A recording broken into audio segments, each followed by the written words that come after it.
Assalamualaikum warahmatullahi ta'ala wabarakatuh. Bismillahirrahmanirrahim. Alhamdulillah.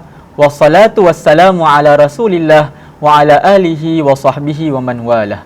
Rabbi syrah li sadri wa yassir li amri wahlul uqdatan min lisani yafqahu qawli. Subhanaka la ilma lana illa ma 'allamtana innaka antal alimul hakim. Amma ba'd. Selamat datang kepada para penonton, para pendengar, para muslimin muslimat yang menyaksikan sekarang di Darul Makmur Mosque Facebook page kami.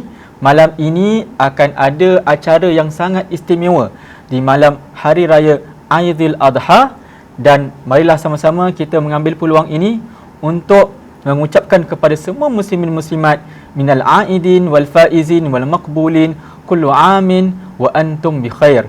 Selamat Hari Raya Aidil Adha. Diri saya Muhammad Hamzah dan juga bersama dengan Ustaz Hanafi akan mengacarakan majlis pada malam ini.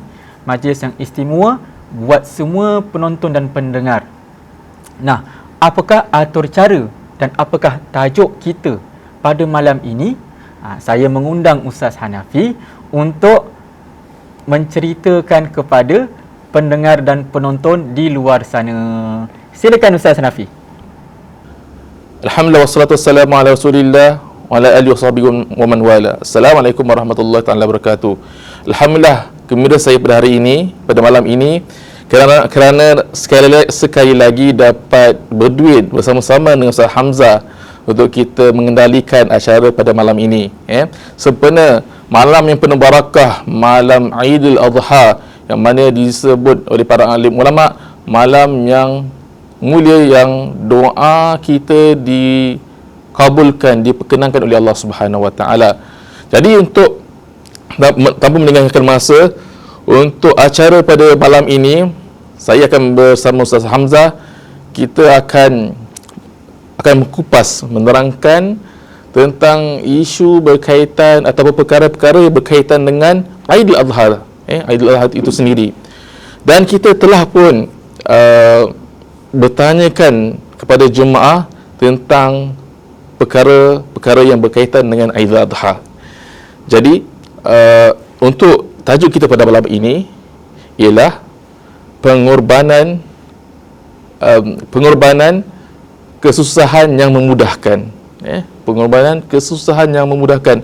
Jadi bagaimana tu kesusahan yang memudahkan? Jadi kita minta Al-Fadhil Ustaz Hamzah kita untuk menerangkan tentang lebih lanjut lagi tentang topik kita pada malam ini. Silakan Ustaz. Terima kasih Ustaz Hanafi, dan kita ingin ambil tahu sedikit maksud di sebalik pengorbanan kemudahan yang menyusahkan. Kenapa kita berikan tajuk itu pada malam ini? Ini semua berbalik kepada maksud kita mencari ilmu agama. Sesungguhnya Nabi Muhammad sallallahu alaihi wasallam telah bersabda, talabul ilmi faridatun ala kulli muslim. Menuntut ilmu itu adalah wajib bagi setiap orang Islam. Dan dalam usaha kita menimba ilmu dan menuntut ilmu itu memerlukan pengorbanan. Dan pengorbanan inilah yang akan memudahkan kita setelah kita bersusah payah menuntut ilmu. Kenapa? Kerana sabda Rasulullah sallallahu alaihi wasallam lagi dalam hadis yang lain, man salaka tariqan yaltamisu fihi ilman sahalallahu lahu tariqan ilal jannah. Barang siapa, sabda baginda Nabi Muhammad sallallahu alaihi wasallam, barang siapa yang mengambil jalan menuntut ilmu, Allah Subhanahu Wa Taala akan memudahkan jalannya untuk ke syurga. Jadi kita dalam mengorbankan masa dan usaha kita menuntut ilmu, mendengar faedah-faedah agama dan manfaatnya, insya-Allah Allah akan mudahkan jalan kita untuk ke syurga Allah Subhanahu Wa Taala setelah semua pengorbanan yang telah kita lakukan. Jadi soalan kita yang pertama, apakah perbezaan di antara Hari Raya Aidil Adha dan juga Hari Raya Aidilfitri? Mari kita saksikan video tape ataupun VT ini. Silakan.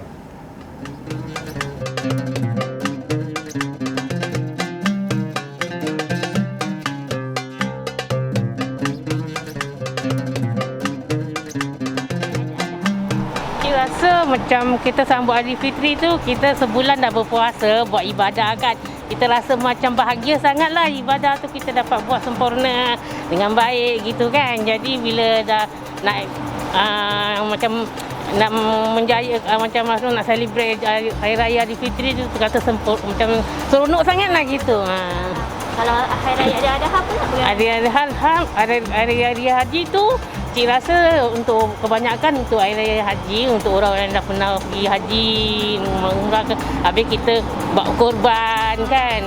Korban tu kalau kita mampu kita buat korban, kita rasa macam bahagialah dapat buat ibadah yang Allah suruh kalau kita kemampuan tu. Jadi saya sambut Hari Raya Haji tu rasa macam seronok lah kan. Macam kita dapat rasakan kenikmatan tu. Hari Raya Aidilfitri tu puasa. Kalau Hari Raya Aidiladha tu Hari Raya Haji dengan Hari Raya Korban. Aidilfitri ialah sambutan untuk kita, sebab kita dah habis Ramadan kan. Jadi sambutan kemenangan untuk bagi umat Islam, dan juga untuk masa untuk maaf-maafan. Kemudian Hari Raya Aidiladha pula ialah Hari Raya Korban. Tahu saya Hari Raya Puasa tu kita raikan selepas sebulan kita berpuasa. Kira untuk kita meraikan kita sebulan berpuasa lah untuk Idul Adha? Idul Adha pula sebab kita menyambut Hari Raya Haji, orang yang pergi haji, dan kita ada korban. Perbezaannya antara Aidiladha dan Hari Raya Aidilfitri adalah Hari Raya Aidiladha kita ada buat korban di masjid lah, di mana-mana lah. So Aidilfitri tak ada lah. dah. So untuk Aidilfitri tak adalah, just untuk melawat sanak saudara, tu sajalah. Alhamdulillah, kita telah lihat tadi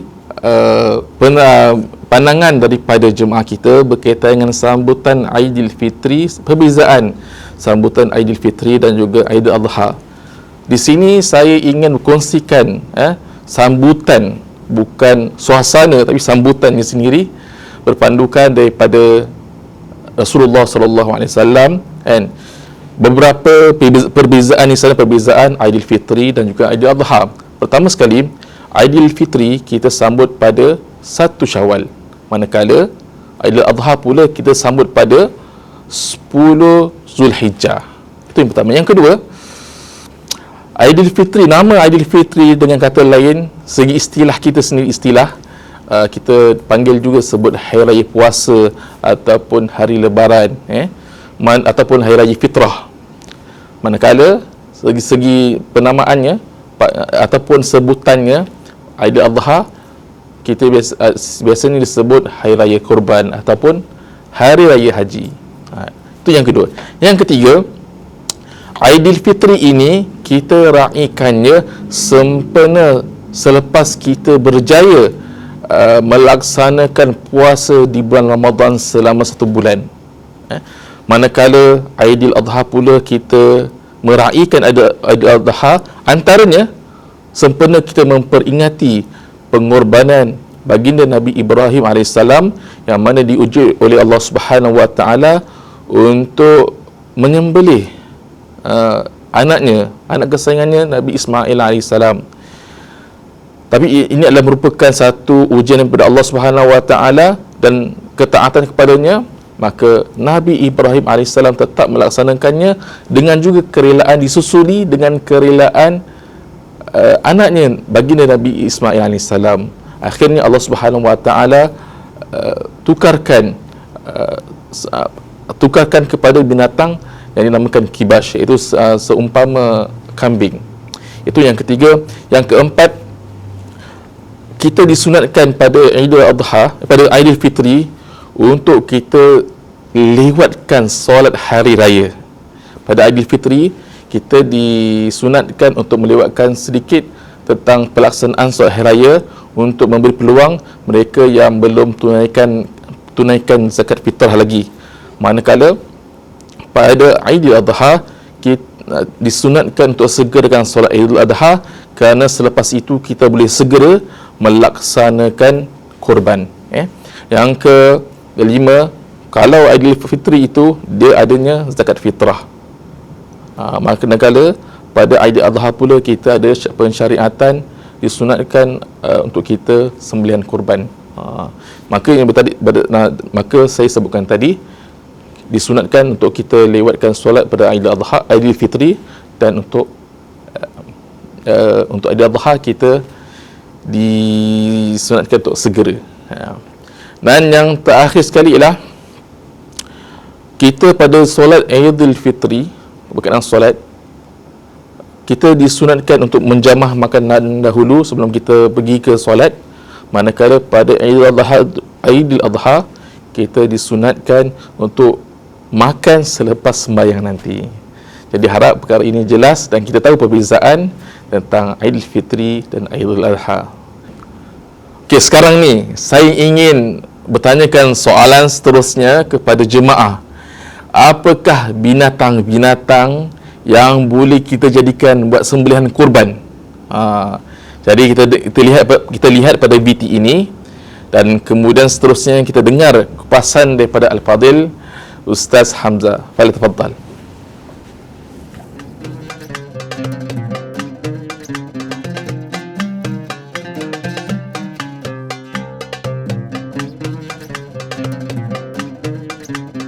Lembu, kerbau, kambing. Anything else that you want to add? No. Okay. Binatang ternakan. Seperti kambing, lembu, kerbau, unta. Binatang-binatang yang jadi korban setahu cik lah kan. Macam kambing, lembu dan seperti unta pun cik pernah dengar dia kan. Itu yang setahu cik kan. Lain binatang tu cik tak tahu. Okey, untuk korban kita boleh buat apa ni, boleh pakai kambing, lembu, kuda. Banyak lagi, apa lagi?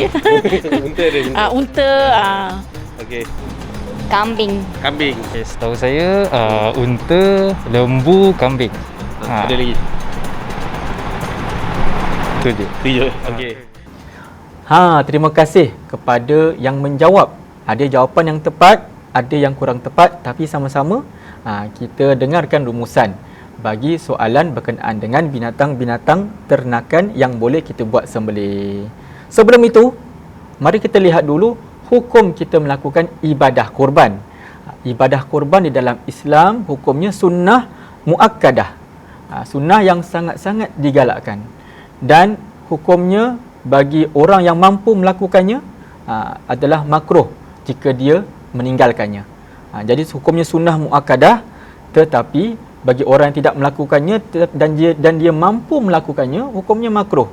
Sebaiknya dia mengeluarkan wangnya kerana dia mampu untuk melakukan ibadah korban, dan ianya adalah dianggap sunnah muakkadah. Allah SWT berfirman dalam surah Al-Kawthar, fasalli li rabbika wanhar, dan salatlah kepada Tuhan kamu dan lakukan penyembelihan. Ini bermaksud penyembelihan pada hari raya Aidil Adha.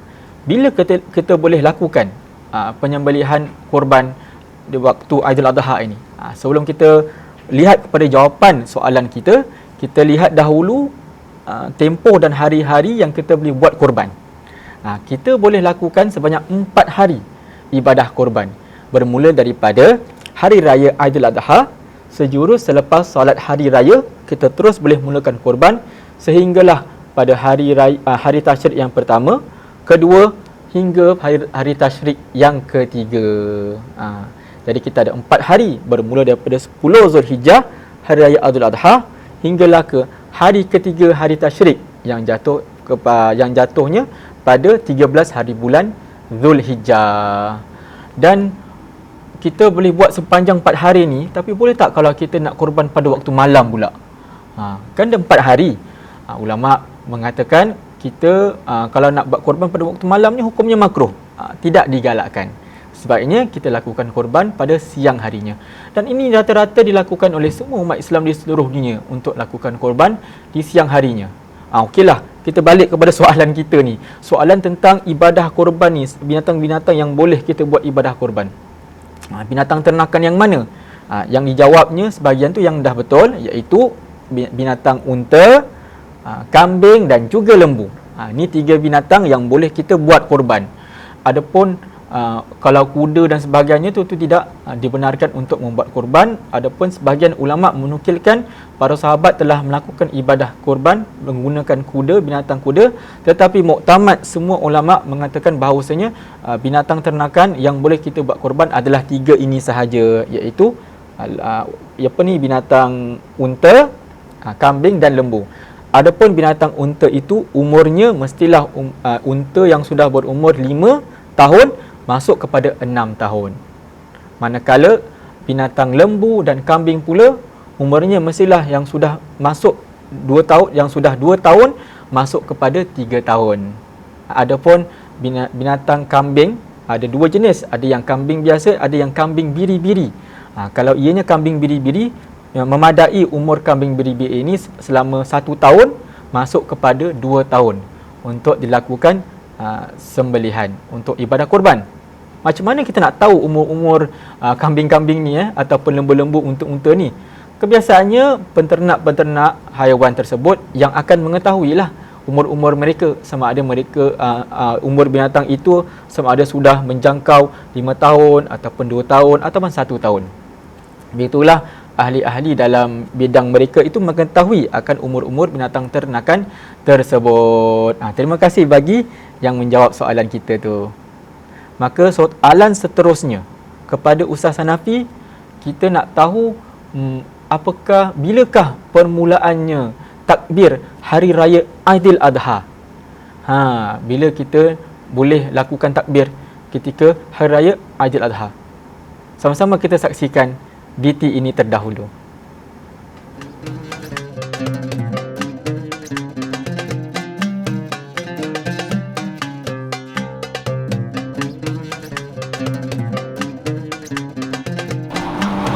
Setahu Cik, takbir raya Adha tu dimulakan pada malam sebelum esoknya hari raya Adha kan.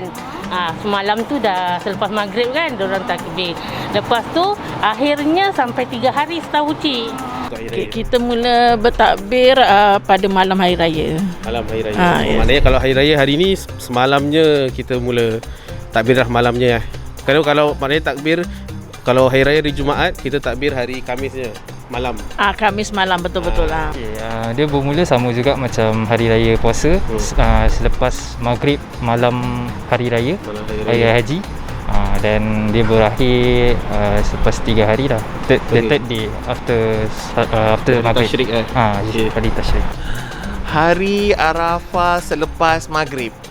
Hari Arafah selepas maghrib. Maksudnya 1 hari sebelum hari rayanya lah. Sepengetahuan saya, takbir akan dimulakan selepas solat asar. Solat asar.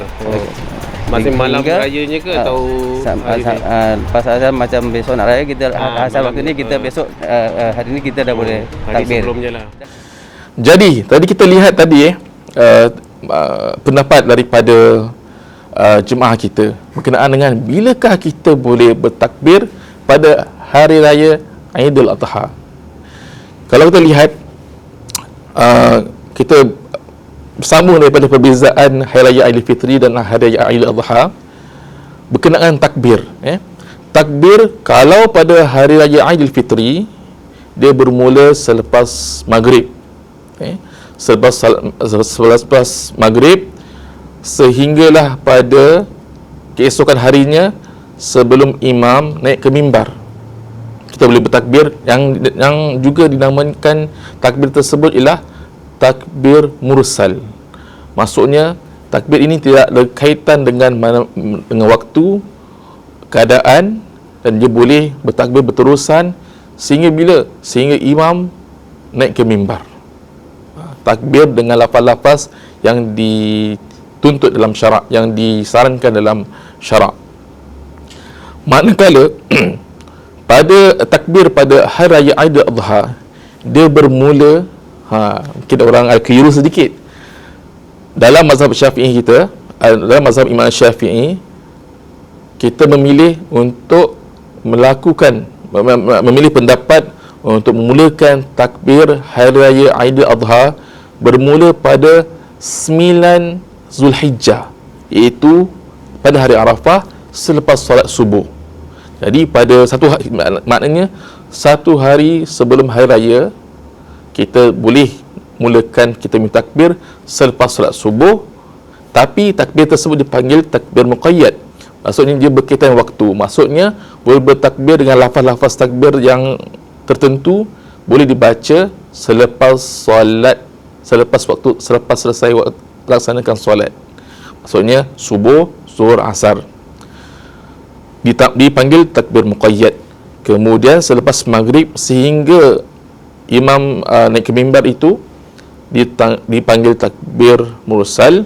Masih terus kita boleh bertakbir seperti mana hari raya Aidilfitri berterusan, kita bertakbir. Selepas itu kita boleh lagi bertakbir sehingga hari 13 hari bulan Zulhijjah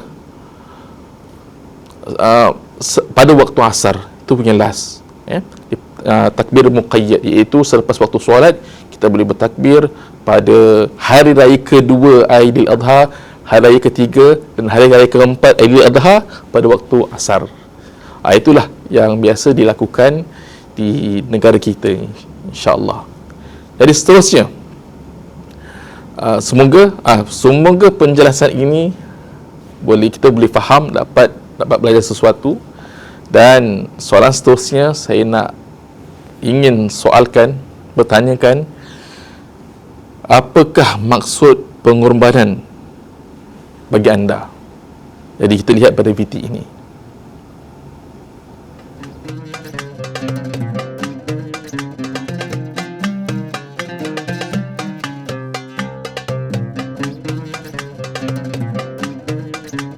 Pengorbanan itu kita melakukan perintah Allah mana yang telah seperti mana yang telah diperintahkan Allah Subhanahu Wa Taala. Kita mengerjakan mengerjakan korban ni, menyembelih seekor binatang, dan juga bukan itu saja, pengorbanan juga kurban seperti masa, dan untuk kita meluangkan masa pada perkara-perkara yang baik, kita pun pengorbanan juga, bukan tak semata-mata untuk menyembelih.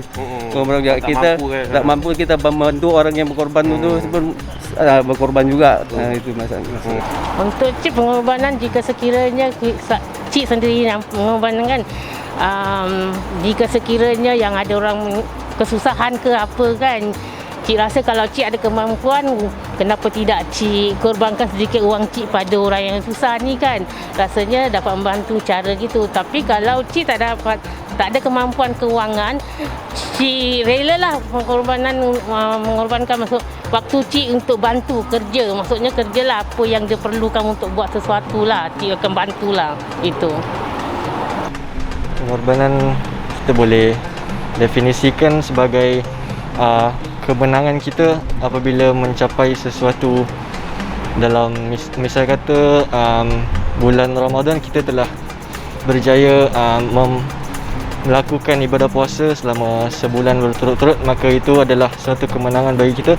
Dan bagi hari raya haji pula, kita dapat menjalankan syariah dari Nabi Ibrahim yang diteruskan oleh Rasulullah SAW. Benda yang berat lah, benda yang berat yang nak dilakukan, itulah pengorbanan.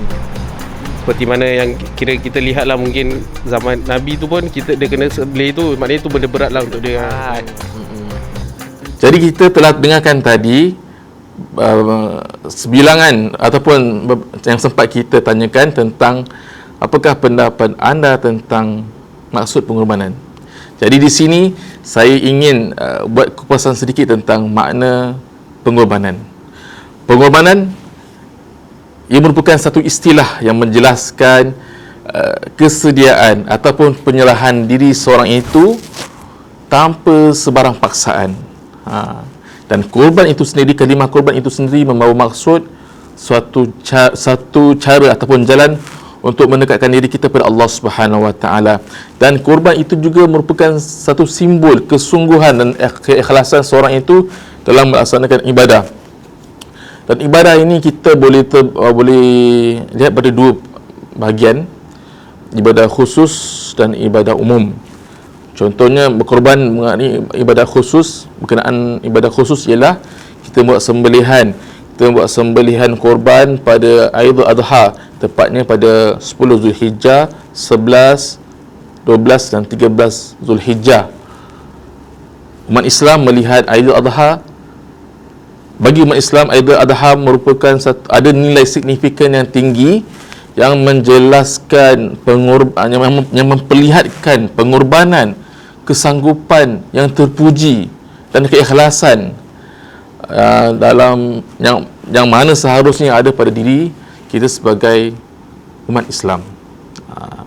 Dan yang kedua ialah dan yang kedua ialah ibadah umum, iaitu seorang itu melakukan pengorbanan dalam melaksanakan tanggungjawab dia, sama ada pada keluarga, masyarakat dan negara. Konsep pengorbanan ini dia bukan hanya semata-mata pada ibadah sahaja, bahkan harusnya kita terapkan pada kehidupan kita, rutin seharian kita. Dan untuk memahami konsep pengorbanan ini, kisah Nabi Ibrahim AS dan juga Nabi Ismail AS merupakan model yang terbaik untuk kita mencontohi dan mengambil pengajaran daripada peristiwa pengorbanan Nabi Ibrahim AS, yang mana ketika diuji oleh Allah Subhanahu Wa Taala untuk buat sembelihan, untuk menyembelih anak kesayangannya Nabi Ismail AS. Pada mulanya beliau rasa berat, tapi memenangkan ia adalah merupakan satu perintah daripada Allah Subhanahu Wa Taala. Kemudian disusuli pula kerelaan Nabi Ismail AS itu sendiri. Maka dengan ketakwaan di hati Nabi Ibrahim AS, beliau tetap teruskan perintah tersebut hingga akhirnya Allah Subhanahu Wa Taala tukarkan kepada sembelihan itu pada binatang, untuk disembelih binatang yang dinamakan kibash. Kesimpulannya ialah dalam kita menjalani kehidupan kita sebagai hamba Allah Subhanahu Wa Taala, dua sifat ini perlu kita ambil perhatian, yang mana dengan keduanya kita boleh menjana kecemerlangan diri, iaitu pertama sifat amanah dan juga sifat pengorbanan ke arah kebaikan. Dua perkara ini kalau kita mengambil take note, mengambil perhatian, insya-Allah boleh menjana kecemerlangan diri kita. Semoga penerangan ini dapat sama-sama kita manfaat, kita mengambil pengajaranlah daripada peristiwa Nabi Ibrahim AS dan juga erti pengorbanan. Dan seterusnya, ini mungkin soalan yang terakhir, saya ingin bertanya kepada anda, apakah pengorbanan yang anda pernah lakukan dalam kehidupan anda? Sebelum itu kita lihat pada VT ini, kemudian disusuli pula dengan kupasan daripada Al-Fadil Ustaz Hamzah. Falyatafaddal.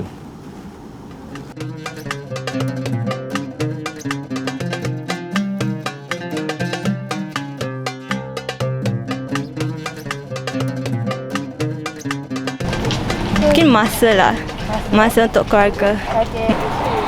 Cik pernah lakukan pengorbanan masa. Masa tu maksudnya bulan Ramadan kan, masjid memerlukan sukarelawan untuk menyajikan iftar kan, untuk jemaah dan tarawih semua kan. Jadi cik korbankan masa cik untuk kat sana, daripada pulang kerja bantu sediakan makanan jemaah semua. Lepas tu tolong kemas, bersihkan dan atur jemaah-jemaah untuk berbuka. Lepas tu tarawih, atur saf gitu. Itulah yang cik pernah lakukan. Yang untuk masa cik lebih tu, cik lebih rasa senang hati buat sesuatu yang cik mampu membantu masjid untuk orang beribadah kan. Itu kan jemaah kan datang sana ibadah, iftar. Jadi rasa macam walaupun kita rasa penat, tapi bila kita rasa kebahagiaan tu di jiwa kita, di hati kita, kita rasa penat tu hilang. Untuk menyenangkan jemaah, rasa senang hati, sebaik mungkin kita sambut dorang. Tahu cik, itulah yang cik membantu masa cik. Lain cik tak mampu nak korbankan. Dalam kita memahami, dalam kita mempelajari makna ibadah korban, kita juga mengetahui bahawasanya hidup kita ini juga adalah satu pengorbanan. Kita memerlukan setiap individu daripada kita untuk melakukan sebuah pengorbanan di dalam kehidupan kita. Daripada seorang ayah, seorang ibu, hinggalah seorang anak harus melakukan pengorbanan. Sebagai sebuah masyarakat Islam di Singapura, kita telah melakukan banyak pengorbanan. Lebih-lebih lagi bila kita sedang menghadapi krisis pandemik COVID-19 ini, banyak sekali pengorbanan yang kita lakukan. Bermula daripada frontliners, barisan hadapan, yang daripada hari pertama mereka berkorban masa, tenaga mereka dalam melakukan tugasan mereka untuk memastikan rakyat Singapura selamat. Kepada guru-guru yang harus menyesuaikan diri untuk mengajar murid-murid dengan cara yang baru, sama ada di rumah, offline ataupun di kelas-kelas sekarang ini, mereka juga harus mengambil langkah berjaga-jaga supaya sekolah dapat dibuka dengan selamat. Apatah lagi, beberapa bulan yang lalu kita juga sedang dalam pemutus litar.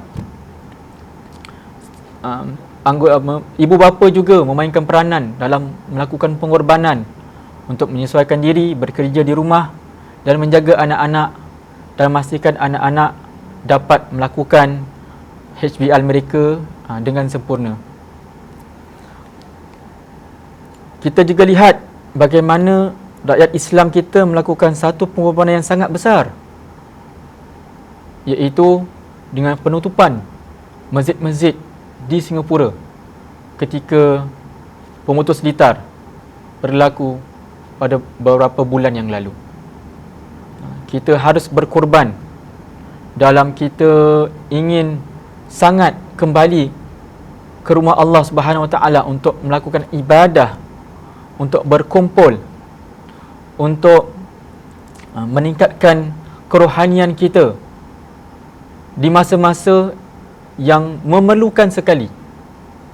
Tetapi kita sebagai rakyat Singapura secara kolektifnya kita berkorban untuk sama-sama duduk di rumah dan tidak ke masjid kerana masjid semua ditutup,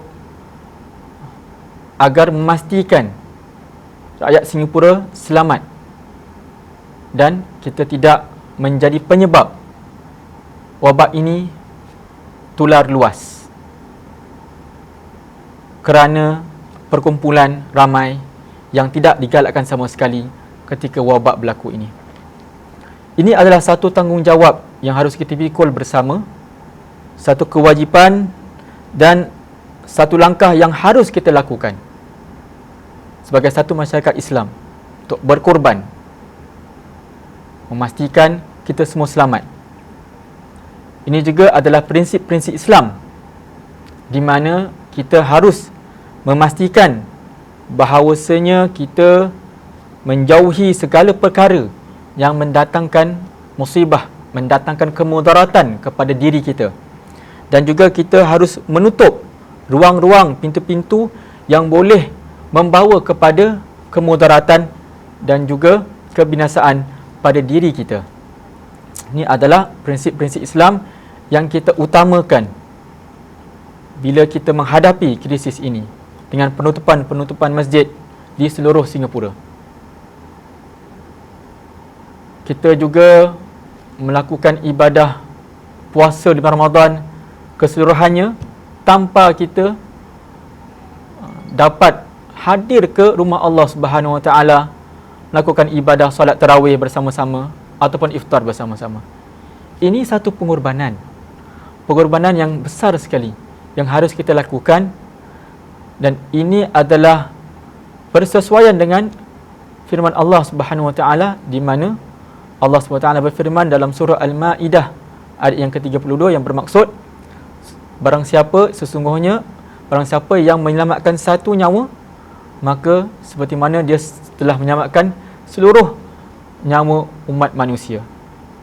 Sebab itulah kita mengambil langkah berjaga-jaga untuk duduk di rumah dan berkorban agar tidak kita berkumpul, supaya kita menjaga keselamatan rakyat Singapura umumnya. Ini adalah satu bentuk pengorbanan bagi kita. Semoga Allah Subhanahu Wa Taala melindungi kita. Semoga Allah Subhanahu Wa Taala melindungi keluarga kita, dan semoga Allah Subhanahu Wa Taala menjauhkan kita dan menyelamatkan kita daripada wabak yang melanda negara kita sekarang ini dan seluruh dunia. Dan moga kita dijauhkan daripada segala balak bencana dan musibah. Ini adalah pengorbanan kita buat masa sekarang ini, dan ini adalah satu perkara yang kita harap dapat kita teruskan berkorban sehinggalah wabak ini diangkat 100% daripada negara kita Singapura ini dan di seluruh dunia, insya-Allah. Jadi alhamdulillah kita telah dengarkan pada malam ini kupasan daripada asatizah kita dan juga pandangan daripada jemaah kita. Semoga kita dapat mempelajari sesuatu tentang berkaitan dengan Aidil Adha itu sendiri, dan semoga dengannya kita dapat meraihkan Aidil Adha ini dengan lebih bermakna dalam kehidupan kita pada masa akan datang. Dan jangan lupa kita banyakkan mengingat Allah Subhanahu Wa Taala pada hari-hari yang mulia ini, dan semoga amal ibadah kita diterima oleh Allah Subhanahu Wa Taala. Akhir sekali, saya mewakili Masjid Darul Makmur ingin mengucapkan selamat Hari Raya Aidil Adha, maaf zahir dan batin. Semoga Allah Subhanahu Wa Taala menerima segala amal ibadah kita, insya-Allah. Sekian, wassalamualaikum warahmatullahi wabarakatuh.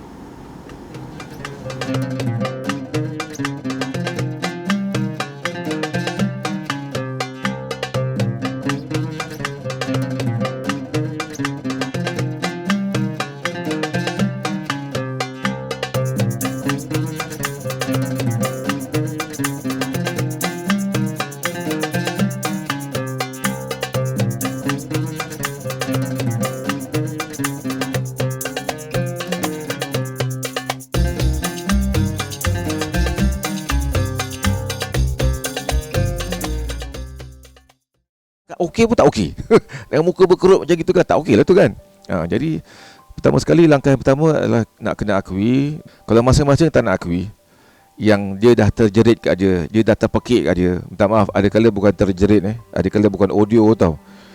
Ada kala tangan dah sampai dah. Tahu sampai kat mana bukan sampai kat makanan, tapi dah sampai dekat isteri, dah sampai kat suami, dah sampai kat anak pun. Dia tertekan, kemudian dia ringan tulang. Bagus, satu rumah je bersihkan. Kan cantik. Ini dia tertekan, dia ringan tangan. Ringan tangan tu tak nak lah, tapi dah berlaku. Bermakna dah sampai pun. Jadi nak kena mengakui bahawa kita nak tak nak terjejas.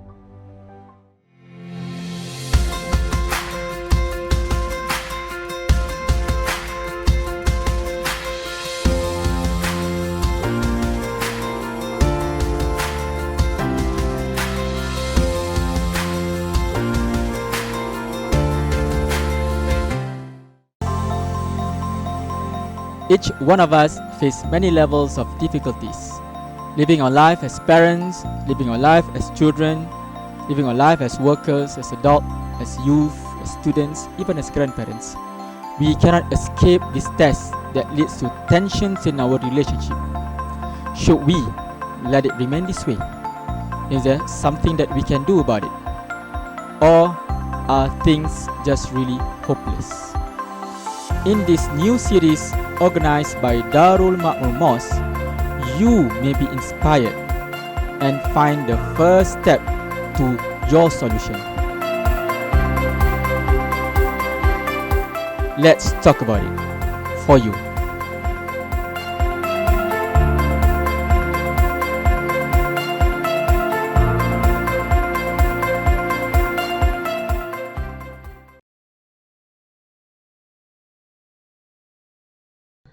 Bismillahilladzi la yadurru ma'a ismihi syai'un fil ardi wala fis sama' wa huwas sami'ul alim.